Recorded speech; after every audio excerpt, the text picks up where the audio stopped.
In this episode of Need to Know Influencer Marketing, why is mega influencer Bethany Mota being sued? Hello, marketing fanatics. I'm Mark Fidelman of Fanatics Media. Marketing that influences. My face while you were saying We're going to keep this in. Joining me is Gil Ayal, CEO of Hyper. At least I got your name right, Gil. So let's talk about Bethany Mota. Do you want to get the background on this, Gil, and then I'll chime in? Yeah, sure. So apparently Bethany had a deal with a really well-known MCN called Studio 71, where she was supposed to go to Hawaii and film some video and content and post it on her social media. Got paid quite a bit of money, $325,000 to do this campaign. And something went wrong, and then depends on who you believe and how you read the article. It's hard to say whether she actually fulfilled her obligations or didn't. Mark, what do you think? Well, first of all, if you're going to pay me $325,000 to fly to Kauai, not only am I going to produce the best YouTube influencer video you've ever seen, I'm going to produce 10 of them, and I'm not going to cry and whine about it and get my dadager. Is that even? I don't even know what that term means. My dad, who's my manager, Tony Mota, is that his name? Why does Bethany even have a dad who's a manager when she's making that kind of money? It's ridiculous. I believe it's pronounced dadager. You Americans always butcher the French language.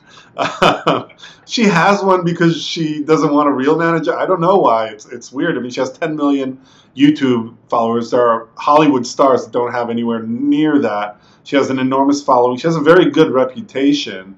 Why she needs her dad with her on this trip, why he's the one calling the shots, I don't get it. You know, she's done a lot of promotions. She can get a real manager. Well, maybe that's why she butchered the video, allegedly, is because she had to go with her dad. You know, Studio 71 should have been a little smarter and had her go with somebody she actually liked to hang around. I don't know, but it seems like you're being paid that kind of money, you got to get the video right. Now, I'm not saying they should do exactly what the brand wanted, and allegedly it's Hawaiian Tropic. But how difficult a job is it to put on, you know, suntan lotion, lay at the beach, and shoot a great video about the joys of being in an island like Hawaii? I mean, come on. I don't know how it could have gone wrong. Well, you know, I mean, we don't know the facts for sure. It sounds to me like it would be so easy for her to fulfill her obligations that it just doesn't make sense. You know, it's $325,000. Unless this girl's making $325,000 every day, most people would be very careful. So something in this story is still unclear. We're going to have to wait and see if this really goes to court. But it's not that unique. I mean, you and I have worked with a lot of influencers. It's hard to get them to do what they're supposed to do. A lot of them are spoiled brats. A lot of them don't really read the contracts. A lot of them have these dadagers that they don't really, or momagers, you know, that tell them what to do and let the emotions come over professionalism.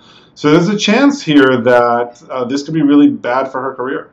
Yeah, I'm leaning towards she's at fault just because of my experience with these influencers. To get to a stage, nobody wants to sue the influencer. Studio 71 doesn't want to do it. Hawaiian Tropic doesn't want to do it because of the bad press, because of all the things that are happening. You and I are talking about it. It probably is the influencer's fault. Now, we don't know both sides of the story. We're only reading a few articles that have talked about it. But my sense is, I'm pretty, you know, 80% of the time, maybe even 90% of the time, it is the influencer that didn't do her job or his job, and now the brands are complaining about it. It doesn't appear to me like it was a nuanced type of thing. It's like she didn't even use the content from her trip to Kauai, which is why she was there to shoot content for Hawaiian Tropic. Yeah, I agree, and I know a lot of people who work for Studio 71. They're very professional. I've always had really great experiences with them.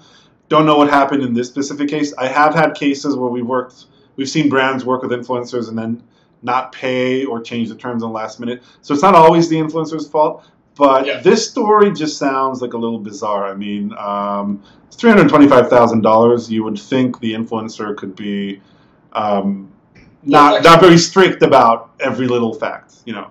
Yeah, and get that dadager, you know, to step up and take care of the situation. He sounds like he might have been part of the problem, at least according to the article. So, anyway, we'll be following the sugar dadager.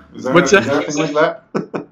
If she needs a new dadager, are you willing to sign up, Gil? Would you be her dadager? Well, yeah, I have to pay her to be to fund her trip to Hawaii. All right. No, I don't. I'm married. If you want to find another diva or non-diva influencer, where would they go, Gil? You can go to hyperbrands.com, www.hyperbrands.com. Okay, and with them, where can they find you, Gil? I'm at Gil at hyperbrands.com. Excellent. So we love comments. So if you have an opinion on this story, or even better, if you know some of the players in the story, please comment below. We'd love to shed some more light on what's going on here, because these stories do nothing for the influencer marketing world. It actually hurts everybody involved. So we want to minimize these types of things. So love to hear what your thoughts are. If you're watching this video and you've got some inside information, put them in the comments or just reach out to us directly. So with that, Gil, thanks again, and until next week. Thanks, Mark.